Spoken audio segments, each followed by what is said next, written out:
Assalamualaikum warahmatullahi wabarakatuh. Perkenalkan, nama saya Priya Tiara Maharani dengan nomor induk mahasiswa 201240116. Di sini saya akan menjelaskan materi mengenai analisa jabatan, definisi, output, dan manfaatnya guna memenuhi tugas UTS mata kuliah Manajemen Sumber Daya Insani. Sebelum memasuki ke dalam materi inti, kita harus mengetahui dulu apa yang dimaksud dengan sumber daya insani ini. Berikut ini adalah pengertian dari sumber daya insani. Sumber daya insani itu merujuk pada seluruh potensi manusia yang dimiliki organisasi, mencakup kemampuan fisik, intelektual, keterampilan, pengetahuan, dan sikap yang dapat dikontribusikan untuk mencapai tujuan organisasi. Lalu ada juga fungsi dari sumber daya insani ini sendiri. Yang pertama yaitu ada perencanaan, yaitu menentukan kebutuhan tenaga kerja di masa depan. Lalu yang kedua ada rekrutmen, yaitu menarik dan memilih kandidat terbaik. Lalu yang ketiga ada pengembangan, yaitu meningkatkan kompetensi melalui pelatihan. Lalu yang keempat ada kompensasi, yaitu memberikan imbalan yang adil. Lalu yang kelima ada pemeliharaan, yaitu menjaga kesejahteraan dan kepuasan kerja. Lalu yang terakhir ada evaluasi, yaitu menilai kinerja secara berkala. Lalu lanjut, kita akan membahas mengenai definisi dari analisa jabatan. Analisa jabatan merupakan proses sistematis untuk mengumpulkan, menganalisis, dan mengorganisasikan informasi tentang suatu jabatan atau pekerjaan dalam organisasi. Proses ini bertujuan untuk memahami secara mendalam tentang apa yang dilakukan oleh pemegang jabatan, bagaimana pekerjaan tersebut dilakukan, mengapa pekerjaan itu dilakukan, dan kualifikasi apa yang perlu dilakukan untuk melaksanakannya dengan baik. Secara lebih spesifik, analisa jabatan adalah aktivitas mengidentifikasi dan menentukan tugas-tugas, tanggung jawab, keterampilan, pengetahuan, kemampuan, dan kondisi kerja yang terkait dengan suatu jabatan tertentu. Proses ini dilakukan secara objektif dan faktual, bukan berdasarkan persepsi dan opini subjektif. Lalu kita akan membahas mengenai output analisa jabatan. Hasil dari proses analisa jabatan menghasilkan dua dokumen penting yang menjadi output utama. Yang pertama yaitu ada deskripsi jabatan atau job description. Deskripsi jabatan ini sendiri adalah dokumen tertulis yang menjelaskan secara rinci tentang suatu jabatan. Komponen yang biasanya terdapat dalam deskripsi jabatan meliputi identifikasi jabatan seperti nama jabatan, departemen, dan posisi atasan langsung.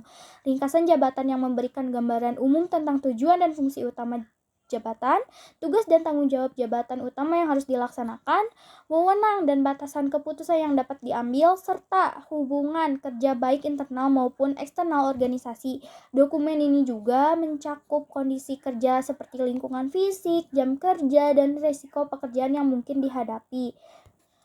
Lalu yang kedua ada spesifikasi jabatan atau job specification. Spesifikasi jabatan adalah dokumen yang menjabarkan persyaratan atau kualifikasi yang harus dimiliki seseorang untuk dapat menjalankan suatu jabatan dengan efektif. Dokumen ini mencakup kualifikasi pendidikan, minimal yang dibutuhkan, pengalaman kerja yang relevan, keterampilan teknis dan non-teknis yang diperlukan, pengetahuan khusus dalam bidang tertentu, kemampuan fisik dan mental yang dibutuhkan, serta karakteristik kepribadian yang mendukung keberhasilan dalam jabatan tersebut. Lalu kita akan membahas mengenai manfaat dari analisa jabatan ini sendiri ya. Analisa jabatan memberikan berbagai manfaat strategis bagi organisasi dalam pengelolaan sumber daya manusia seperti yang pertama yaitu ada perekrutan dan seleksi. Dengan adanya deskripsi dan spesifikasi jabatan yang jelas, organisasi dapat menarik kandidat yang tepat dan melakukan proses seleksi yang lebih objektif berdasarkan kriteria yang ditetapkan. Lalu yang kedua, ada pelatihan dan pengembangan. Informasi dari analisa jabatan membantu mengidentifikasi kesenjangan kompetensi karyawan, sehingga program pelatihan dapat dirancang secara lebih terarah dan efektif sesuai dengan kebutuhan jabatan itu sendiri. Lalu yang ketiga yaitu ada penilaian kinerja. Analisa jabatan menyediakan standar yang jelas untuk mengevaluasi kinerja karyawan berdasarkan tugas dan tanggung jawab yang seharusnya dilaksanakan, sehingga penilaian menjadi lebih adil dan juga objektif. Lalu yang keempat ada kompensasi dan remunerasi.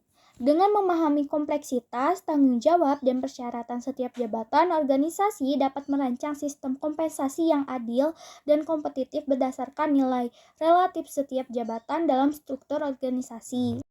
Lalu yang kelima yaitu ada perencanaan karir. Karyawan dapat memahami jalur karir yang tersedia dan persyaratan untuk promosi ke jabatan yang lebih tinggi. Sementara organisasi dapat merencanakan suksesi kepemimpinan dengan lebih baik. Lalu yang keenam ada kepatuhan hukum. Analisa jabatan membantu organisasi memenuhi persyaratan peraturan ketenagakerjaan terkait standar upah, keselamatan kerja, dan perlakuan yang adil terhadap karyawannya. Lalu yang terakhir yaitu ada desain organisasi. Informasi dari analisa jabatan membantu manajemen dalam mengidentifikasi duplikasi tugas, kesenjangan tanggung jawab, atau kebutuhan restrukturisasi organisasi untuk meningkatkan efisien operasional. Jadi, kesimpulannya adalah analisa jabatan merupakan fondasi penting dalam manajemen sumber daya manusia yang efektif.